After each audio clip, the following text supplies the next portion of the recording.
is Phil. Welcome back to the show. I am here with Christian Taylor. Hey, Phil. Hi, Christian, who has apparently skinned and taken the fur from some Ewok creature. Oh, an Ewok. I do look like an Ewok. Yeah, you look like an Ewok. Yeah. But a pumpkin-flavored Ewok. Yeah, this is a fall-flavored Ewok. That is very fall flavored. Yes. Ewok skin over it reminded pumpkin me orange. sort of, who's the Muppet that looks like this also? Well, Fozzie Bear No, is there's a big kinda one. Close. Oh yeah, John the Baptist? the big full body one. Yeah. What's his name? What is his name? He's like a monster. Yeah, he's a monster. His name is Snookums. What? Snookums? No. But he is a big monster. That's who I thought felt like when I first Not Snookums? Or John the Baptist. Somebody look it up. Researcher, look it up. And Sky Jatani. Free the nipple. Where did that come from? How many times have you said that in random conversation That's in the how I last start. 7 days? That's how I start all my conversations. You're now. reading Phil's magazine. That's fantastic.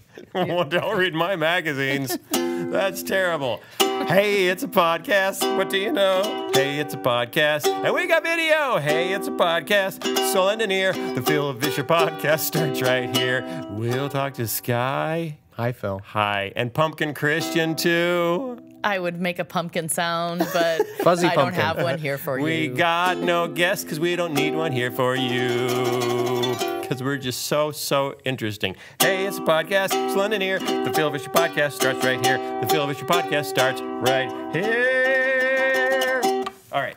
We have a lot to talk about. We got Yeah, we stuff do. to talk about. The conversation on the Facebook page has been very interesting. We were just talking about that. Fantastic. And very lively. It's been very lively on numerous topics. Yeah. Not just one. It's not just, one thing that makes everybody go all kooky. It's been multiple topics, been discussed very engagedly and civilly. And civilly and respectfully. And what I was saying is, as I read it, it makes me realize that people that love Jesus, that believe very strongly about things, can still have a rational conversation and still disagree, but have biblically backed up points usually. Well, I think what we're thankfully demonstrating on the Facebook page is civility. Yeah. Civility, which I hope would go beyond just Christians. Well, and I hope you all who are out there discussing would be okay with uncertainty, which I don't think a lot of you are necessarily. You mean things we don't know for sure? Yeah, like, not one person has to be right. Nobody, Then what's the point of Facebook? But why?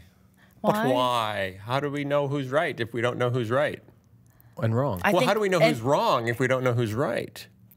Right. Now, How do we know who to cast out of our circle if we don't know who should be in our circle? well, I do think what makes it difficult is we do believe there is an absolute truth. Yeah.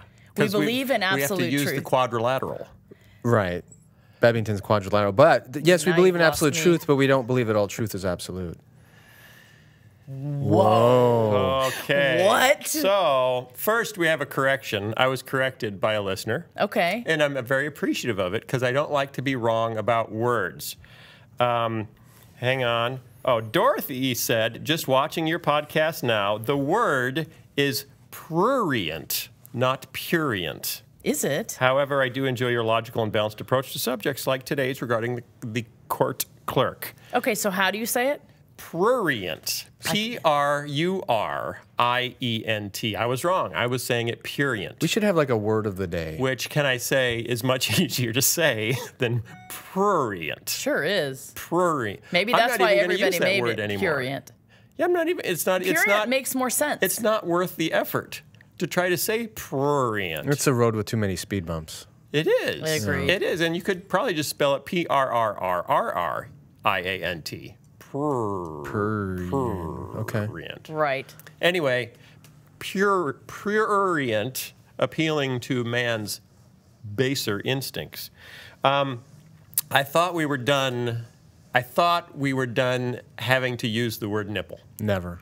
I was hoping we were done having to use it, especially after I was able Never. to say it. I thought we could move Because on. last week, I wrapped it all up. The modesty You did. discussion. I were put a done. bow on it. I said we were done. And then yesterday, I go out to the mailbox and I pick up this week's new Time magazine. I'm holding it up on camera. Time magazine. And right on the cover, it's 21 22 questions about the way we live now. The one right in the middle is topless in public. And so I open the page, and there it is, right there. Should we free the nipple? Time magazine. So clearly, the editors of Time have been listening to our podcast. Shouldn't that be Clearly. plural? No, everyone Free has the to free nipples? one nipple. Because if it's just one, We all free one nipple. that's weird. By the way, I was in Florida the other day. Yes, I know. Yeah, it was- Probably at Disney World. I'm not even going to say where I was. Someplace in Florida. Do you really want to tell that whole story? No, I don't want to tell the whole Okay. story. Now I want to know the whole story. Sitting around a pool, and I thought this was interesting. A guy walks by who had a tattoo on his chest, and it was the tattoo of a sunburst, you know, kind of the decorative sunburst, and it was right around his right nipple. It was the strangest. It was Wow. like, look at my nipple. I mean, literally, you could not, because his nipple wasn't tattooed, Yeah. so it was just So peeking he- out, saying hello.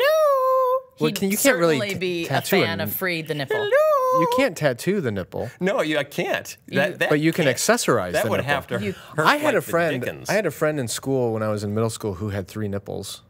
Seriously? Seriously, actually, he had 3 nipples and 1 testicle. That happens a lot more than you So know. one of his testicles turned into a nipple? No, Is that what you're No. saying? but I mean the math all works out. There's 4. During the development process? You know, Is that it's- where nipples come from?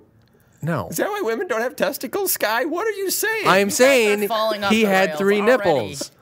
Just like that, like Scaramanga in that James Bond movie. Oh, I don't know what you're It's talking not that about. unusual, actually. No. It So, isn't. so Time Magazine, I actually like what they did. They had people write for each of these 22 questions, pro and con, for and against. So the person, there are landscapers that are blowing the leaves away from our building, which you may hear in the background. The person writing pro Free the Nipple is actually the woman who coined the term and the movement Free the Nipple. She is considered in her home city now Miss Free the Nipple. So she is the authority on this topic. Her name is Lina Esco, Okay. which I thought was a font, but now I guess it's not. She said, I came up with Free the Nipple because it's engaging and funny. Well, I guess that's true. And the fuel we needed to start a serious dialogue about gender equality. The shaming of the female nipple is a direct reflection of how unevolved this puritanical country is. Wow. That seems kind of ridiculous to me, but I'll keep reading. You can pay to see women topless in porn videos and strip clubs, but the moment a woman owns her body, it's shameful. The normalization of the Wait, that's implying that pornography and strip clubs Are are not not owned. shameful. Oh, no, Or they're just women are not wholesome owning their family bodies. entertainment. No one's saying there's. I think that's the nth degree of a woman owning her body. I own my body, and I can show it off Then in whatever. I can sell it to Right. someone. Yeah, I own my exactly. body, I can sell it to a man. Exactly. The normalization of the nipple will take time, but we got to work at it. We got to work at it because it's so worth it. It's for our kids. It's for our kids. In New York, it wasn't legal for men to be topless in public until the 1930s. I did not know that. That's interesting. I do know my grandfather has told me stories about the first time he wore a suit without a top, a bathing suit without a top. a bathing suit. Yes, to the beach, and how angry his father was. That's my interesting. great-grandfather, because my great-grandfather never wore a topless bathing suit. And the first time my grandfather, and I think he was 18 or 20 when he did it, my great-grandfather was very unhappy. Well, that makes me think. I just wish we'd go back to that, where everybody Just has everyone. to wear tops. We put all the nipples in We chains. even it out, and all we do. nipples in prison. Yeah, I like it that way better. Okay. Bare ankles used to be considered inappropriate for women. Now we look back at that and laugh. Thanks to the Free the Ankle movement. Yeah. Where would we have been without those?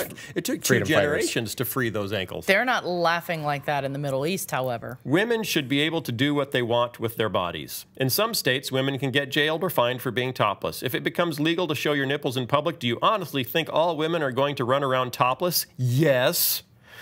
Free the nipple is simply about having the choice. If framing the equality debate as free the nipple is creating such a controversy, then let's use our boobs to make a change. Well, I want to be the first to use my boobs to make a change. Okay, the other side was written by Alyssa Milano, who's an actor and breastfeeding activist. Alyssa Milano. Alyssa Milano. Yeah. Oh, you know her? Who doesn't know Alyssa Milano? Yeah. I don't. The breastfeeding advocate? Yeah. Who is she? She was in the Tony Danza show. Was a Oh, like the Tony Danza show, meaning Who's the Boss? Oh, yeah, and then well, that's Milano, going back. if you remember the Guardians of the It's Galaxy. cookies. It's those cookies. Yes. Yeah, remember Guardians of the Galaxy? Yes. Yeah. He named his ship the Milano after Alyssa Milano because it was from his childhood. Remember that? Oh, I thought Okay. those were based on the cookies. No. Okay, she says, I worry that the images shared by the Free the Nipple campaign are defeating gender equality by encouraging women to be objectified. We're facing issues like wage inequality and the lack of paid maternity leave. I don't see how being allowed to show your nipples is going to fix any of that. How am I supposed to explain this to my children? To teach my son not to objectify a woman's body, but to respect and appreciate it. And to teach my daughter that empowerment has nothing to do with her sexuality, but instead with her heart and soul and brain. It's totally normal to see Miley Cyrus boob on TV, but if I post a breastfeeding selfie, it runs the risk of being removed. That is crazy. Normalizing breastfeeding will be a lot more effective in advancing women's issues and desexualizing breasts. Yes, they're pretty, and yes, they have a purpose in women's sexuality, but their main purpose is to feed another human. And I think that's way more special and more relevant to humanity than being allowed to go topless in Times Square. All right. So that's interesting because she's what She kind of splits the baby. Alyssa, the very famous Alyssa Milano that we all know. You know who she is. You're Maybe just- if I saw a picture. The name honestly doesn't ring a bell.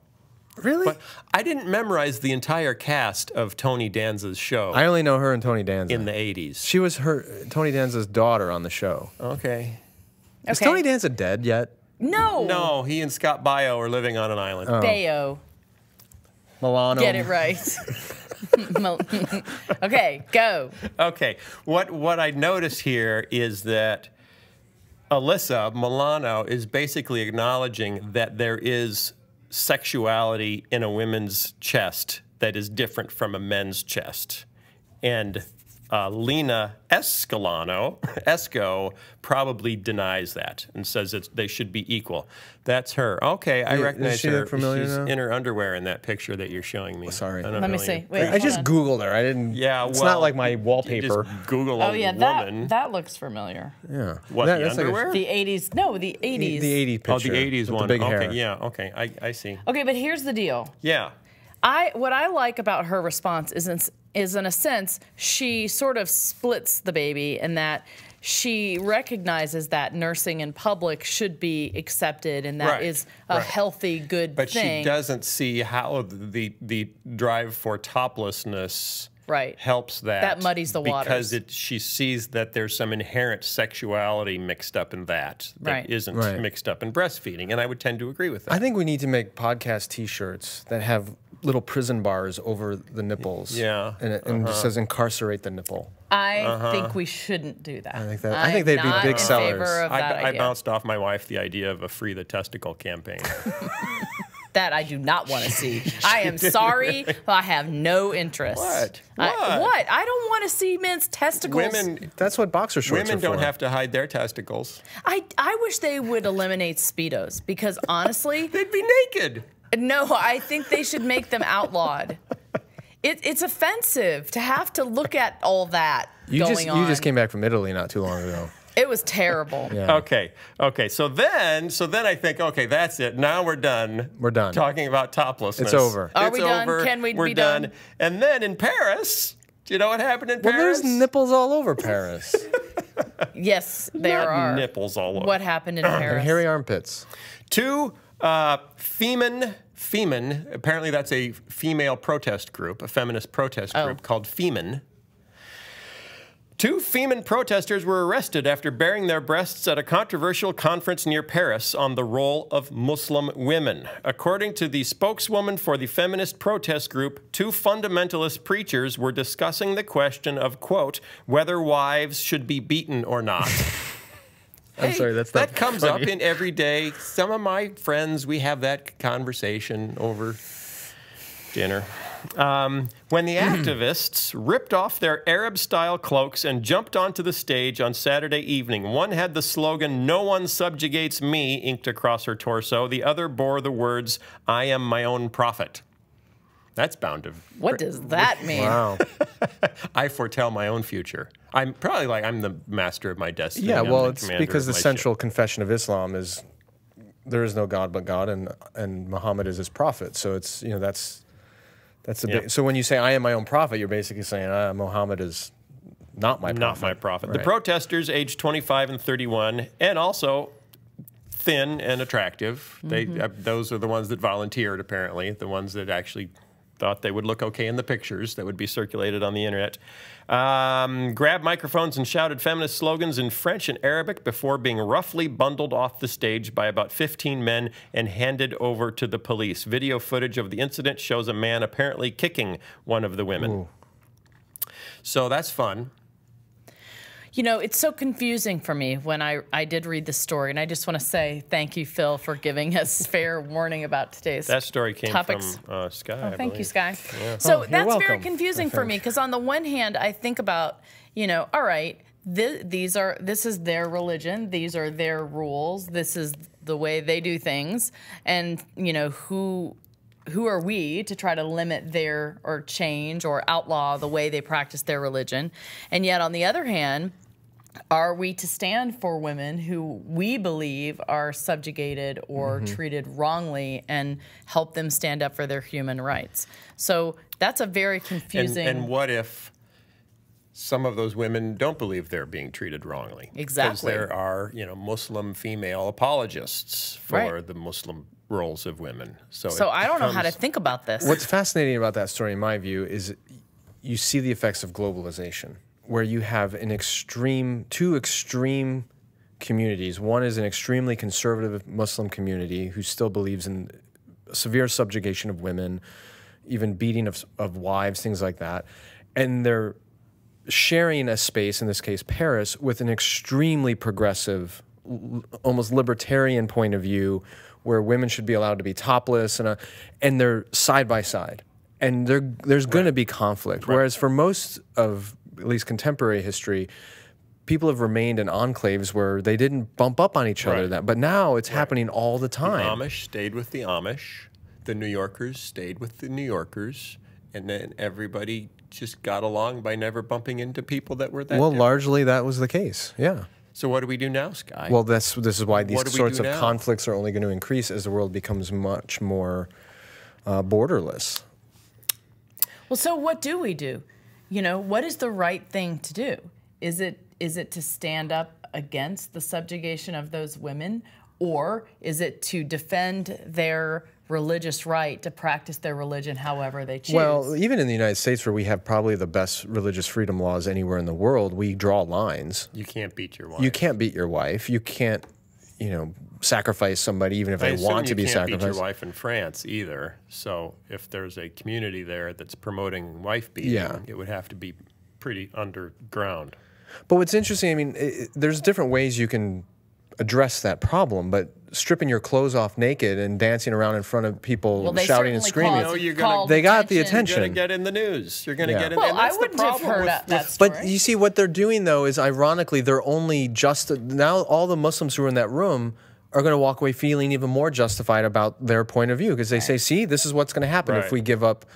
This is the decadent West is attacking us. Right. So we need to keep our women subjugated. Otherwise, they're going to end up like those women. And they don't get any rational model of an alternative because they only see extremes. Right. Okay. Speaking of, then I think, okay, we're done talking about women's chests, right? We're still not done? So a Catholic priest was on a flight from, I forgot to send you this story. Yeah, this one's hitting us raw here.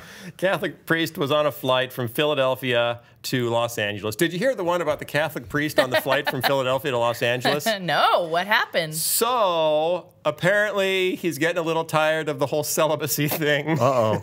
No, he didn't have sex with anybody. But after the plane was up in the air, he decided he wanted to change seats. He apparently wasn't wearing his collar, so people didn't know he was a priest. So he told the stewardess he was going in the back of the plane because he wanted to sit by his wife.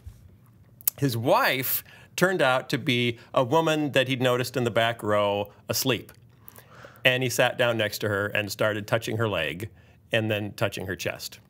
I assume the seat next to her was already empty. He was sitting on top of a small Jewish boy. No, that seat was empty. So he gropes a sleeping woman on a flight. She wakes up while she's being touched by the Catholic priest and excuses herself, goes to the restroom, tells the flight attendants what's happened. They move him to another seat, and when they land in Los Angeles, law enforcement is waiting for him, and he's arrested. And he is now been sentenced to 6 months in federal prison and 6 months of house arrest after that, and he'll be on the sex offender list. As all Probably. that should be. Yeah, so what's the story? So what's the problem there? Here's my question, because we're pushing for gender equality. Flip it. Flip what? Have a woman. A sleeping man, a woman sits down next to him and touches his chest. He'd be like, What awesome.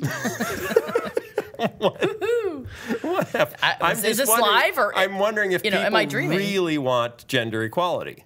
What? Because are you saying if a woman touched a man's chest while he was asleep on a plane, she would be charged with, his charge was abusive sexual contact, and he's in jail for 6 months. So what you're saying is a woman's chest is inherently sexual, whereas a man's chest is not. Different. I think what you're saying is...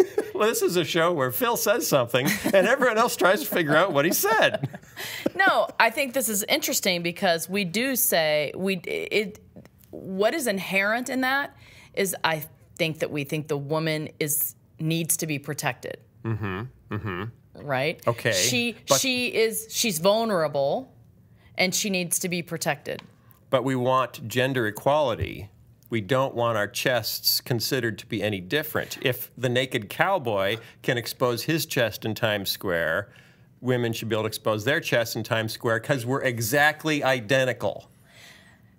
So if a woman touches a man's chest without being invited to do so, No harm, no foul. can he Well, have her arrested and prosecuted for Yes, sexual assault? I'm sure he could.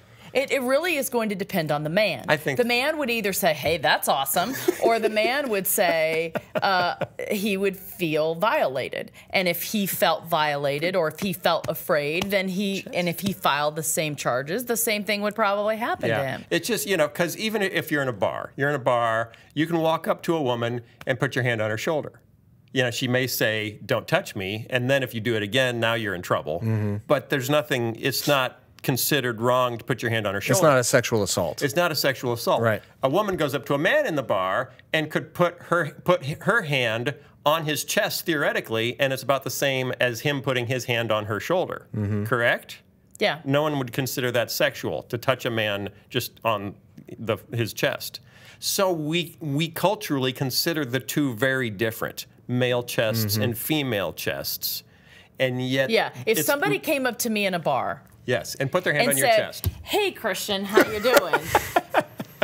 She's touching my chest, just so you know. I would be like, probably punch him or something. Well, that's but like I could come up to you and say, hey, Phil, how you doing? Yeah. Like that. Because it's a guy thing. Whack. Right. You whack him on the chest. It wouldn't be strange Like when I at whack all. you on the chest all the time. Sure. So that's Why not? basically what you're saying. Yeah. Right? Yeah. That we have different what did I standards say? for what is... But are those artificial standards? Are they artificial? I don't think so, because, well, maybe we want them to be. Maybe we want them to be, but I don't know how you could really say one way or the other whether they are, although touching a man's chest is inherently less sexual because it's not considered an erogenous zone on a man. It's considered an erogenous zone on a woman. Although I've heard it really is, though. Well, theoretically, anything can be an erogenous zone if, True. it's in the eye of the beholder. Okay. Erogenous. Maybe. I don't know about Erogenerity. that. I don't know about that. Which part? The eye of the beholder business. I think either it is or it isn't. I don't know. Scientifically I don't know. But okay, here's the thing. I just feel like now multiple weeks of talking about the nipples and We whatnot. should just move on. Yes, number one, we should. But I agree. I feel like this. I'm going to get in trouble for this, Go ahead. especially What's new? with Solomon. Okay. But I think some things are just common sense, and the more you talk about them, you lose sight of that, and you end up making. Is it like when you say a word over and over again until it starts to mean becomes nothing? nonsense? Exactly.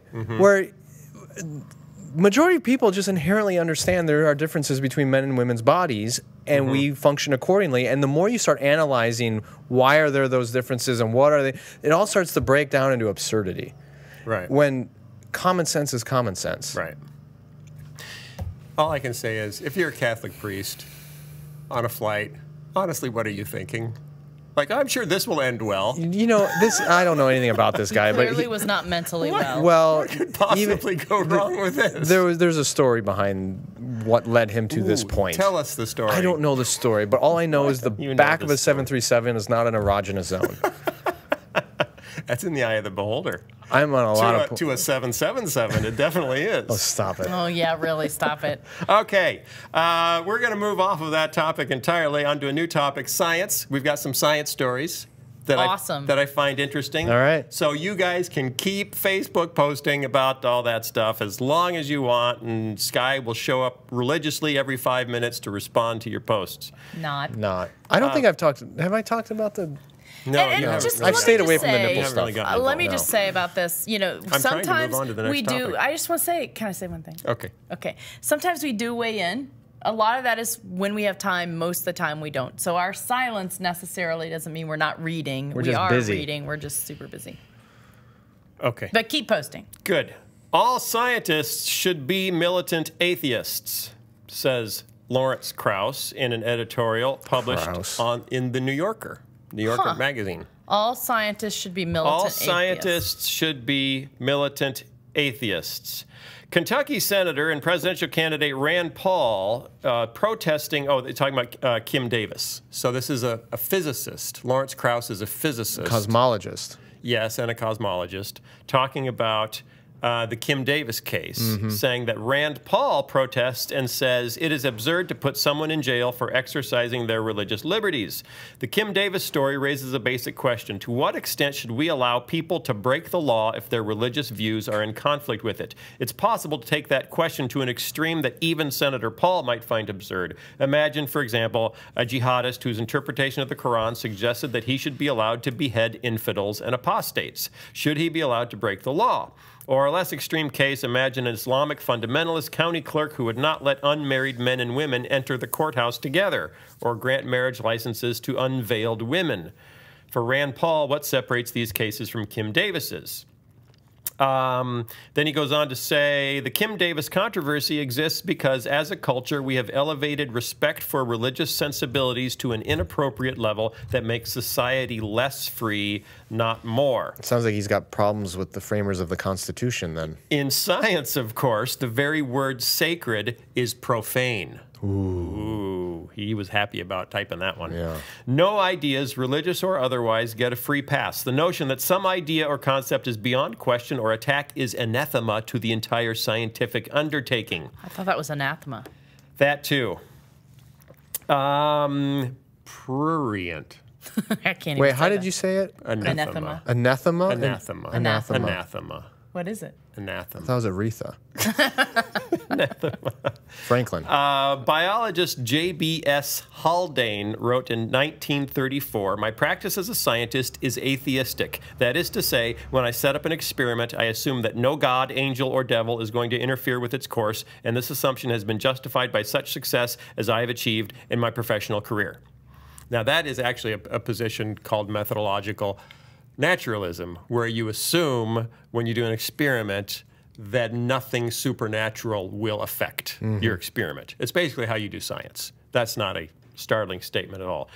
People go beyond that, though, to philosophical naturalism, where they say, and by the way, nothing supernatural will interfere with science because there is nothing supernatural. Right. That's impossible for it to interfere. Because science holds that no idea is sacred, it's inevitable that it draws people away from religion. The more we learn about the workings of the universe, the more purposeless it seems. It's a little self-defeating, isn't it? If no idea is sacred except the fact that no idea is sacred. Or another way of putting it, if everything should be questioned except the idea that everything should be questioned. Right. It's like saying there are no absolutes, there's absolutely no absolutes, right? At some level, There's some... It's an anathema. You're in a circle. exactly. at some point. And you know, his faith, his foundation is scientific naturalism, which Sounds like a religion to me. right, which he won't question. So Yeah, he's also quite clear that many of the people protesting Planned Parenthood are opposed to abortion on religious grounds and are, to varying degrees, anti-science. So if you oppose Planned Parenthood, you are to varying degrees. Okay. This is just making me angry now. Anti-science. And Ooh, we made Sky angry. Well, you got to remember, let's go back 150 years. Okay, let's. There was a lot of so-called science to justify the fact that African races were inferior to European races. When I say science, I put that in air quotes because it was really bad science. Pseudoscience. Pseudoscience. But there was all kinds of so-called science that said that African people were made to be subjugated, that they are anatomically inferior, their craniums are smaller, all this kinds of crap science that was out there. And there were a lot of people, namely Christians, who were fighting against slavery based on the premise that all people are created in the image of God and have equal dignity and are to be free. Even if their craniums might be So smaller. if you were to take his argument and go back 100 years, he would be on the side of saying we should keep slavery because it's scientifically true, and we need to reject these Christians for their religious objections to slavery, saying that all people are equal when science has clearly shown that they're not.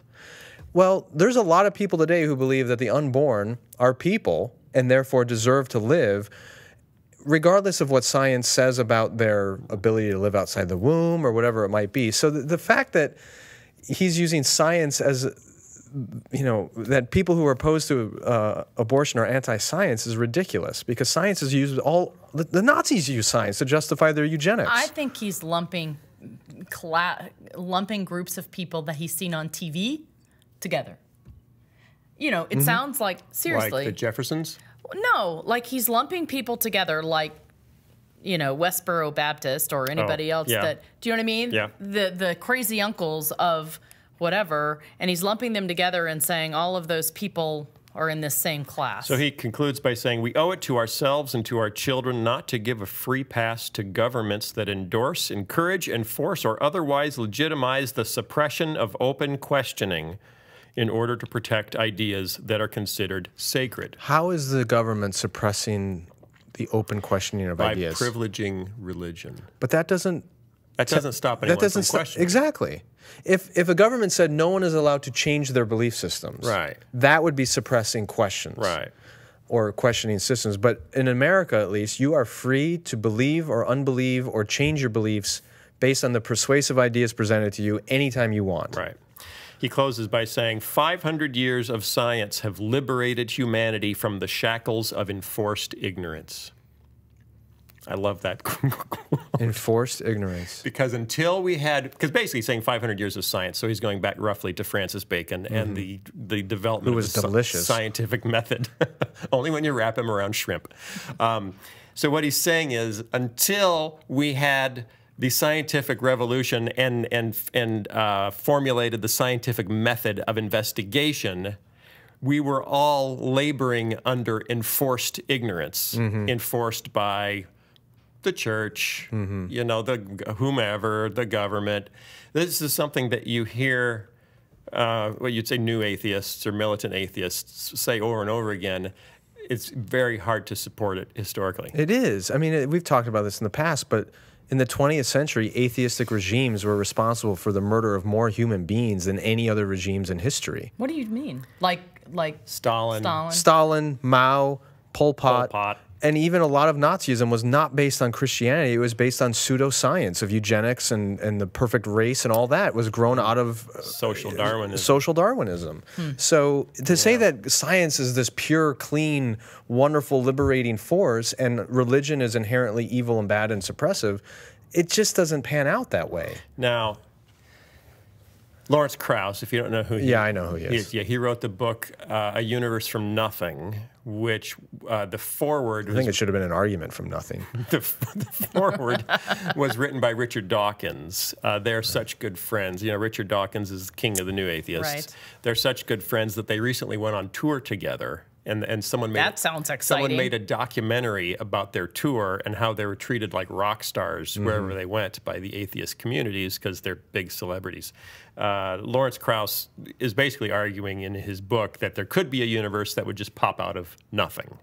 And then Richard Dawkins writes a foreword and says, this is the last nail in the coffin of the theologian who's holding on to God. Really? That was basically the purpose of the scientific work, was to destroy belief in God. So he's a little biased in his approach. And that leads us to our next story, which actually ties in with this. Be careful. Your love of science looks a lot like religion. Oh, there it is. Well, we have said that before. Scientific beliefs are destined to supersede and replace primitive religious views, once argued 19th century French philosopher Auguste Comte. Comte?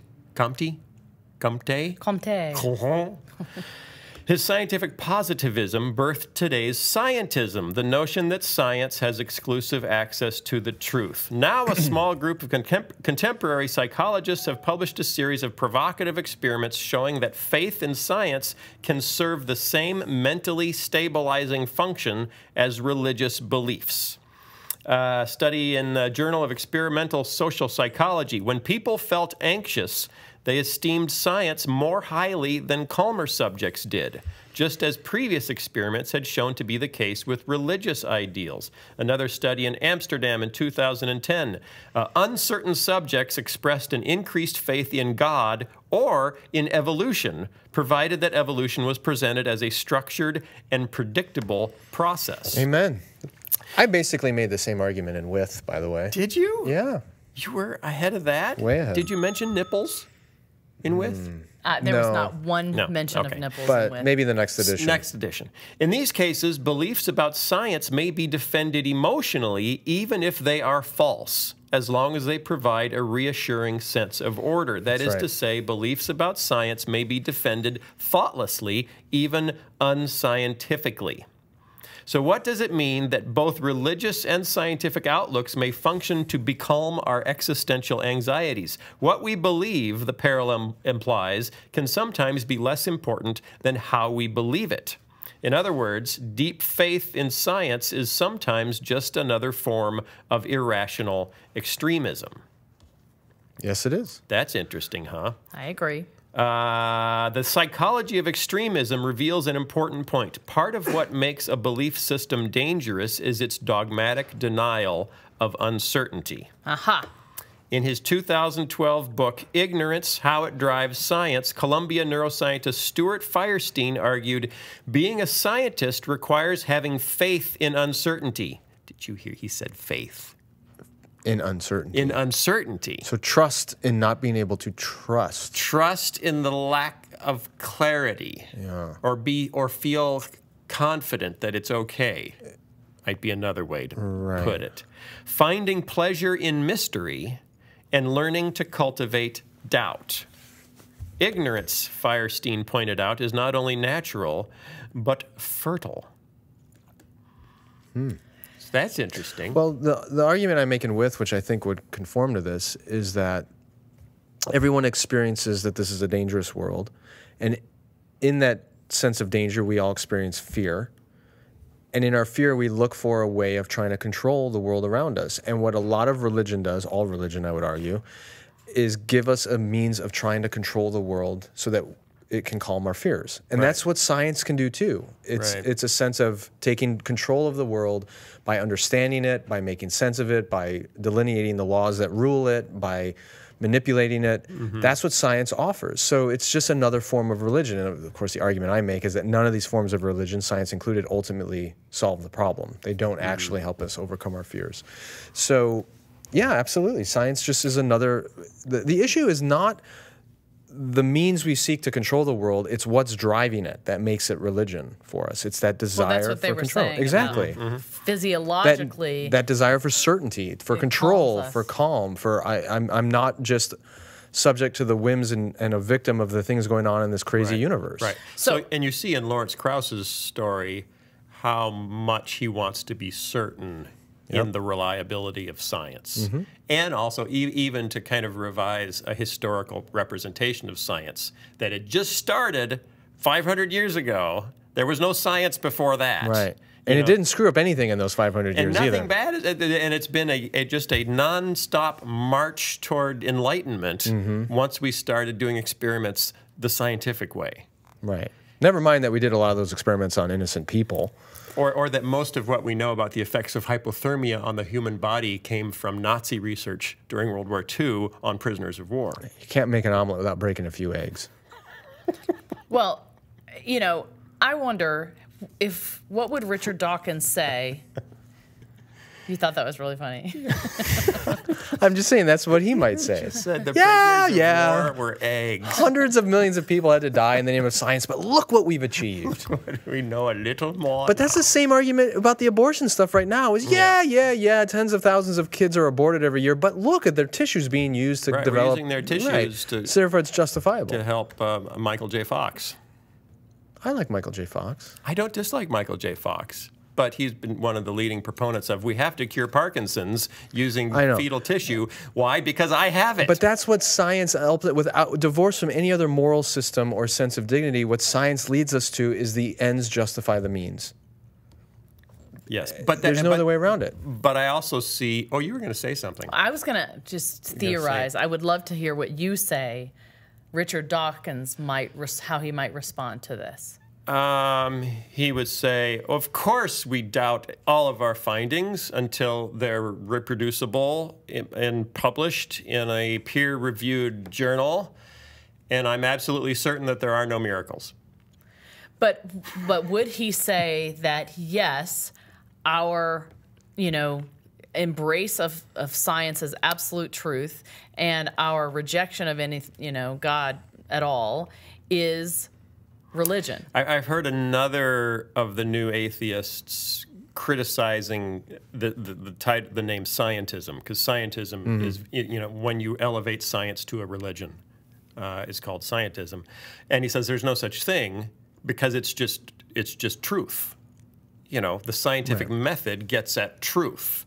So to call it something to try to demean it is just counterproductive. Yeah, and I wouldn't disagree that the scientific method is a pathway to finding truth, but when they say it's the only pathway, then you've entered into religion. Right. Then, like I think he said in that article, then Shakespeare would have nothing to offer whatsoever because it's not quantifiable. Quantifiable. Right, and there's no beauty, and there's no truth, and there is no justice, because those are all esoteric concepts. But here's the thing. I mean, in essence, they are making that a god, I think, because they're so adamantly defending it.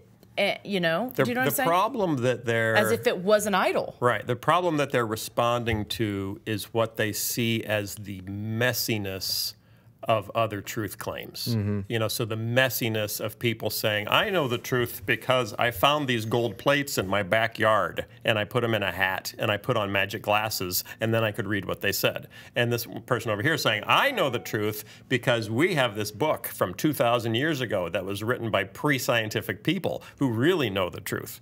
And then they have wars, and then they fight over their truth claims. And so to a certain extent, it's discomfort with the messiness of any other, or discomfort with the fact that discussions about art feel so silly to them.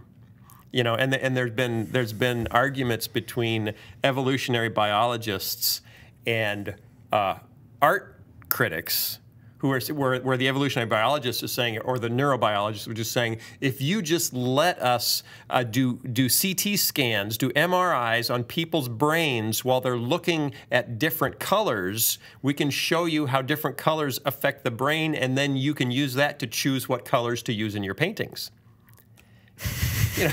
And the artists are saying, no, we don't want you to. Don't reduce everything down to just brain waves. That's like saying, if we can just scan the brains of your children to know what they're going to respond to most when you hug them, we can give you the precise ways you should hug and love. And it's like, no, that kills it, right? It's So scientism is considered highly reductionistic in that it reduces the complexity of what people actually experience on a daily basis and says you chose that sandwich over that sandwich because of a chemical in your brain, and it becomes very deterministic to say and that's some folks in the new atheist community have been arguing, like very hardcore Calvinists, that there's no such thing as free will.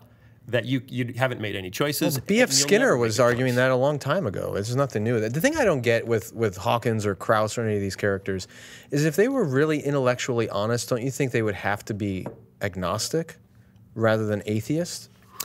Richard Dawkins has a scale of certainty. Yeah. On one scale, 1 to 10.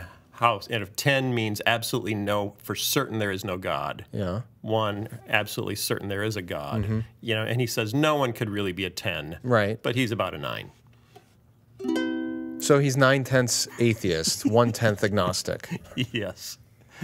Yeah, and so the criticism there, you know, and my friend Peter Boghossian has said the same thing. The concern is that many of the Christians they bump into when they press, they will say they are one, absolutely, completely positive there is a God, and their point of is, you know, well, how could you be that positive? You're being more certain than the data would suggest. Right. You know, and that's why Peter was so surprised when I did my interview with him when he said, "How certain are you in what you believe?" And I said, "More than 50% on most days." You know, and that caught him off guard because that's not because I think many of the Christians he's bumped into are convinced that they have to say they're certain, Right, or they're sinning somehow. Or the idea is if you're not 100% certain, then you could be swayed to lose your faith, and no one wants to. So you're in danger. Right. I actually am glad to hear you guys just say that, because I had this weird experience this morning when I was having my quiet time. I sat down to pray, and You this suddenly became Hindu for several minutes? No, but I did think, why do I do this? Do I really believe this is real? I mean, and I have that often, and I think, well, I mean, I don't know 100%, but it's better than nothing, which is probably a terrible thought. Right. But and that contradicts, honestly, I've seen God work in my life and those around me since I was a little girl. Right. So truthfully, when you ask me at any other point, I can give evidence for why I believe what I believe. But there are times. But the notion that you're going to be rock solid every moment of every day is not healthy. Right. It's just not real. You deny your emotions. Yeah. You know, and I like the way Tim Keller talks about faith. He talks about, you know, believing what isn't seen, or living. What's the Hebrews? The assurance of things unseen. Yes, and that it's often mischaracterized as, will you believe things that you'll never know and you couldn't possibly know? And he says, no, this is how he relates it. He says he had to have oral surgery once, and he went in and he talked to the doctor. Or it may not have been oral surgery. He had some kind of surgery. He went in and talked to the doctor. The doctor talked him through everything. Here's how it's going to work. Here's how safe it is. Here's how many of these operations I've done in my life. You know, and so he says he was completely comfortable. I am mentally 100% comfortable that I'm going to go ahead with this surgery. And he says, then you actually come in on the day of the surgery and you smell the hospital, and they wheel you into the room, the strange room, and you look over and you see these little devices and little knives and things, and your emotions start to run away with you. And he says, living by faith is going back to what you once knew.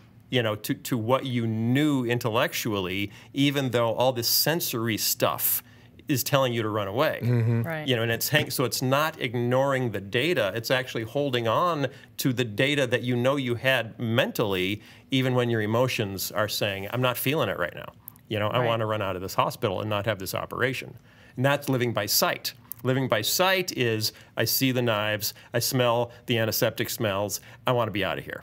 Living by faith is, I remember what was represented to me by the doctor, and I believed him then, and I'm going to believe him today. It is a little bit ironic how things have changed, though, where there is, I mean, lots of books have been written on the anti-intellectualism of a lot of evangelical Christianity and the sentimentality of it, where we want people to constantly be feeling the presence of God, but we don't want them relying on the foundational truths of the faith that will help them to. So it becomes all emotion, and keeping people on that mountaintop rather than grounding them in the truths of Scripture and doctrine that will help them when the emotions aren't there. So you think we should ground them in the truths of doctrine and Scripture? Yeah. Think that's a good idea? I think it's a good idea. You think we could do some of that? Like, is there anything we can do to do Like, that? like what's in the Bible? No, or write a book about. Or write a book like about with? it. Or have meaningful Maybe a daily devotional. teaching. You know what about a daily wait, devotional? That could be good, yeah. Can I just ask you one thing? We didn't talk about one thing. What? We didn't talk What? about Sky's article. I know that which got we're going to bumped. talk That about. got It'll still bumped be to there. next week. But I do want to say about that, when you write stuff like that, where it's talking about his article is work is the new sex. It's awesome. Just Check leave it that out. hanging there for a week. Yeah, we'll talk about it next week. Which is But- why we all need to have our nipples out and work. But what's difficult, I think, is I read that and I went, okay, I get that. I'm there with you. What do I do? Oh, well, but you change didn't get the that? title of my article quite right. Oh, what was it? Work is the new sex, part 1. Wow. There is a part 2, which I just haven't put up yet. Okay. Fantastic. That's your teaser for next There week. you go. Hey kids, quit your gawking. That topless guy, his name is Richard Dawkins, and he doesn't want you to believe that anything you could conceive apart from the scientific method that he will use is reliable or is true. And that's for me and you, but I don't think it's true. So if you will listen to Sky. And Whose my phone is ringing? Is that your phone? Oh, it's way over there on the other side of the room. Mine. That's funny. It's time to say bye-bye. So sign up for a devotional for only $2 a month, and then you can be filled with truth. See you next time. Bye, guys. Bye, everybody.